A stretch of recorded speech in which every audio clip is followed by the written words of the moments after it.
Hello, I'm Srijana speaking to you from Bali. I'm honored to share this amazing epic with you. The Bhagavad Gita is a story of a battle in the 3D matrix of the mind. It's an ancient foundation of Hindu philosophy that describes the laws of nature and a clear path to ascension. With each chapter, we see the Gita lessons becoming more and more refined, inviting us to re-examine our modern concepts to better understand the path of ascension. Just enjoy and take it in with an open mind, as if you were hearing a story.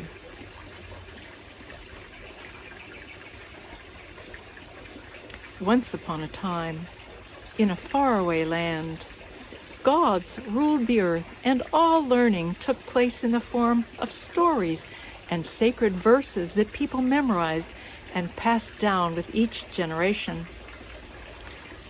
The warrior prince Arjuna and his chariot driver, the god Krishna, gaze over a vast battlefield. Arjuna and his virtuous Pandava brothers are about to fight to vanquish their evil Kaurava cousins. Thousands of warriors from both sides are assembled to fight to the death. Arjuna is horrified and refuses to fight. Krishna encourages him to do his duty, telling him the secrets of higher knowledge, how to carry out actions in a higher frame of mind in which he does not incur sin or karma.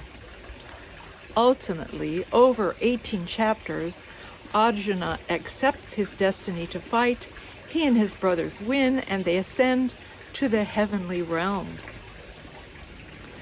The laws of nature, as described in the Gita, have always been and always will be.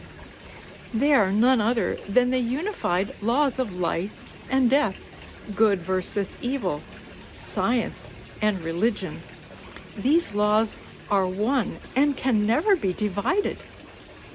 The original is in Sanskrit, the sacred language of the gods. We adapt it into English as best we can. All humans desire greater levels of happiness and satisfaction. Hindu mythology assumes 14 realms or levels of being.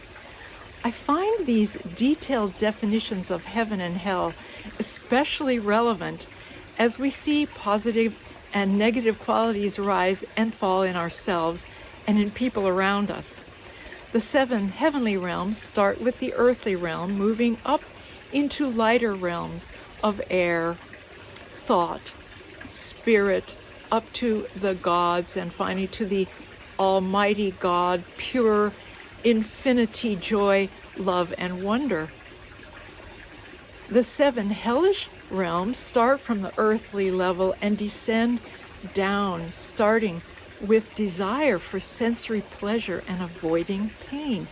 Emotions like anger and jealousy continuing down into much deeper levels of fear, vast wealth, evil, domination, and utter illusion in a fictitious nightmare in which you are trapped forever. That's why it is important to find your higher path. During your life on earth, you must try to move upward, not fall downward, and balance your worldly duties with your ultimate goal of moksha, which is ascension to spiritual freedom. Moksha means your lessons here are finished and you finally merge in union with God, ending the cycle of death and rebirth. Each chapter of the Gita examines a skill needed on the path to enlightenment. We see a clear progression to more and more refined concepts. Many of these are refreshing, some of them are challenging, and some we may need to hear many times. Yoga, meaning a discipline of study, comes from a sophisticated system passed down for thousands of years in Sanskrit, the sacred language of the gods. Now, as we see our modern world cracking apart, rather chaotically, it's a perfect time to examine the ancient Hindu concept of selfless action. fasten your seatbelts. It turns out ascension to higher wisdom requires greater and greater mental clarity. Chapter 5 starts by comparing two paths of freedom that are outwardly different. The path of renunciation of action, sometimes called sannyas, which is like renouncing the world, and the path of action with devotion, called karma yoga, or offering all actions to God. While the mental focus is different, Krishna says both these paths lead you to the same goal. Both disciplines cultivate ascension while living in a body, using self-control and emotional detachment. To do action with devotion, called karma yoga, we carry out actions without considering ourselves the doers. Instead, we offer our actions to the higher creator. Yes, a neat trick that disconnects the ego. Krishna says we should not think toward a reward or goal for our actions, and the reality of cause and effect is a far more complex expression of energy and time-space. These events are flows in ever-changing waves rather than fixed things caused by human action. This idea is challenging for some of us used to thinking of linear tasks and goals. How can I act utterly selflessly? What about looking out for number one? What about my achievements? What about the rewards I expect to enjoy, the recognition, the money? What about getting ahead, enjoying the comforts? If I don't work for these things as goals, what will I look forward to? If I do everything as an offering to God, I should trust my life to that. I should live in love. My world would probably collapse. Be realistic. You want me to surrender my life to the will of God? That's like dissolving into nothing. Yes, perhaps almost as scary as dying.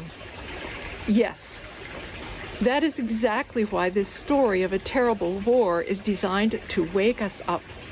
We can put ourselves in Arjuna's shoes just for a moment. He is terrified, standing at the brink, as destiny asks him to kill his teacher, his cousins, and utterly destroy his family. Yet, since we now see our world completely falling apart under the most bizarre affronts to life and goodness, I am willing to examine all other approaches with an open mind. Krishna says, relax, everything is in God's hands anyway. Quantum physics comes from the interaction of the three modes of physical nature, sattva, rajas, and tamas.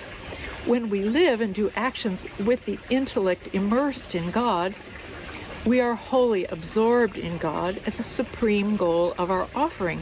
We quickly reach the state of permanent happiness from which there is no going backwards.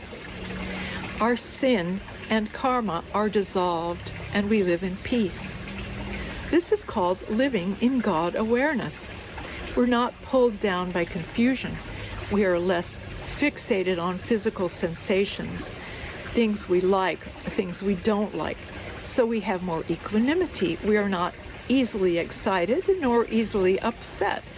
We see all beings with equal eyes as creatures of God. We experience better health that's not conditioned by emotional reactions. We live harmoniously in our body, which is also called the city of 9 gates, representing the human body with its 9 openings. In this state, we can hold in check the forces of desire and anger. We can learn to be happy. We can quiet the mind, concentrate better, focus on the third eye, and cultivate breathing. By practicing this over time, this expanded way of being takes over. We get rid of negativity and doubts. We find freedom. But maybe freedom is not doing whatever we want for our own selfish ends. Freedom, instead, is doing actions according to the laws of nature. Freedom is when we work for the benefit of everyone without primary goals of selfishness, and we offer our actions to God. That's a new concept of freedom, quite different from the one that we hear floating around here in the 21st century. As you listen to the verses, I invite you to ponder these questions. What are the 7 heavenly realms and 7 hellish realms described in Hindu mythology? How do you see the heavenly realms infuse your reality? How are the 7 hellish realms reflected in anyone you know? What is the practice of action with devotion, or karma yoga? How does one carry it out? What are your favorite quotes from this chapter to remember for life lessons? What parallel events in the modern world illustrate these concepts? Now I will try to read the verses of chapter 5.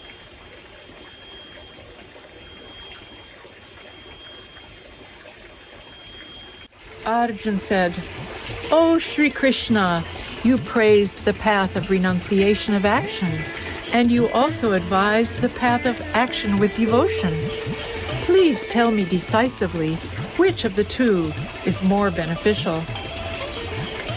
The Supreme Lord said, "Both paths lead to the supreme goal, renunciation of action and action with devotion. However, action with devotion is superior. The karma yogis practicing action with devotion, who neither desire nor hate anything, should also be considered renounced. Free from all dualities, they are easily liberated from bondage of material energy. Only the ignorant speak of them as 2 paths. Those who are truly learned say that by applying ourselves to either one of these paths, we can achieve the same results. The supreme state that is attained by renunciation of action is also attained by working in devotion.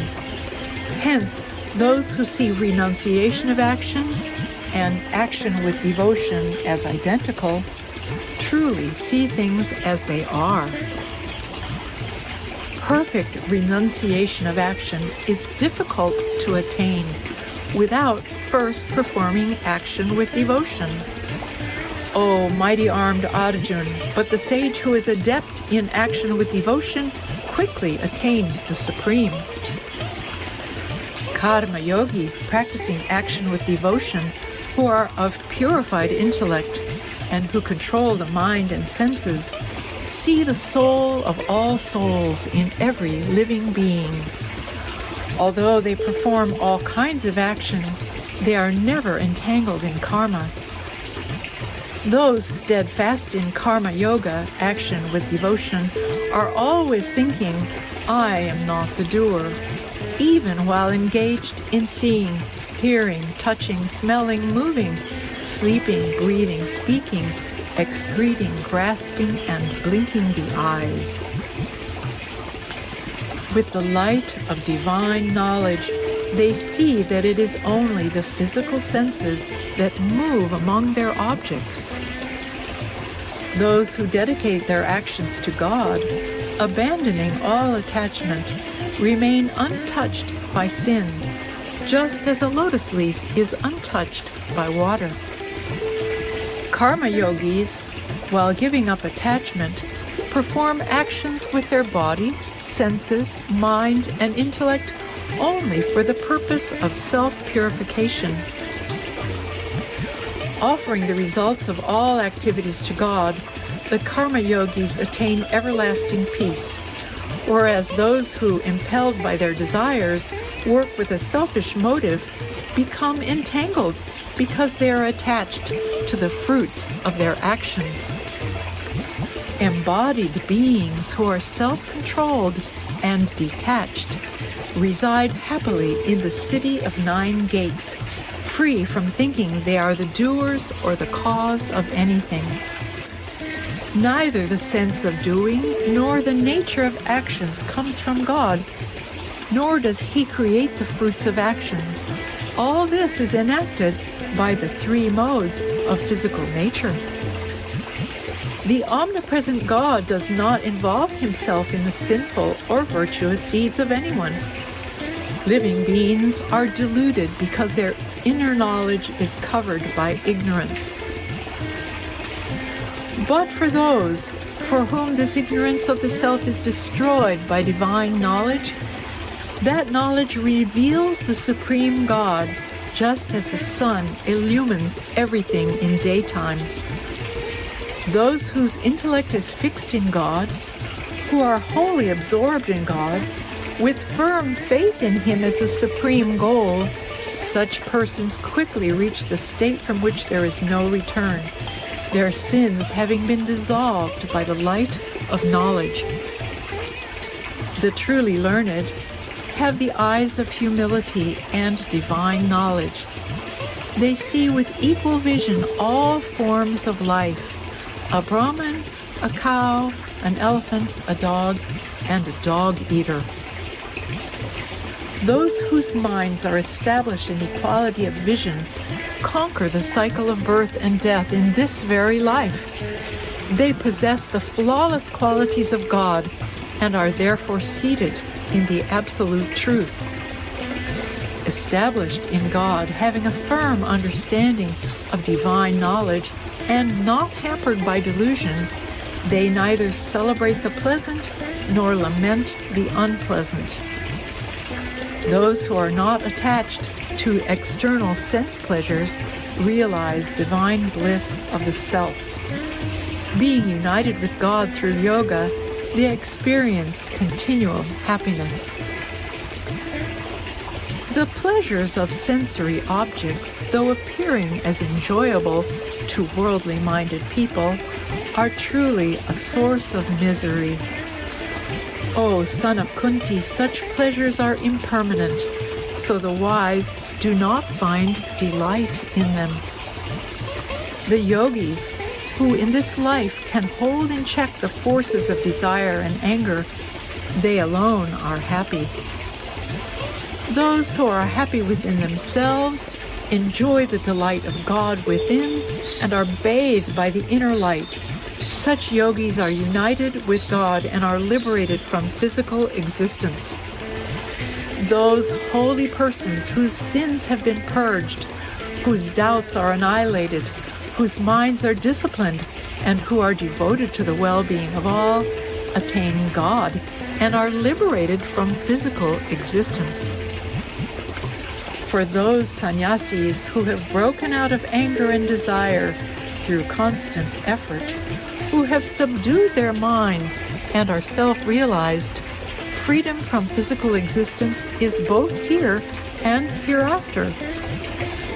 Shutting out all thoughts of external enjoyment, fix your gaze on the space between the eyebrows, equalizing the inhaling and exhaling breath through the nostrils. Thus, by controlling the senses, mind, and intellect, the sage who becomes free from desire and fear always lives in freedom. Having recognized me as the enjoyer of all sacrifices and austerities, the Supreme Lord of all the worlds and the selfless friend of all living beings, my devotee attains peace.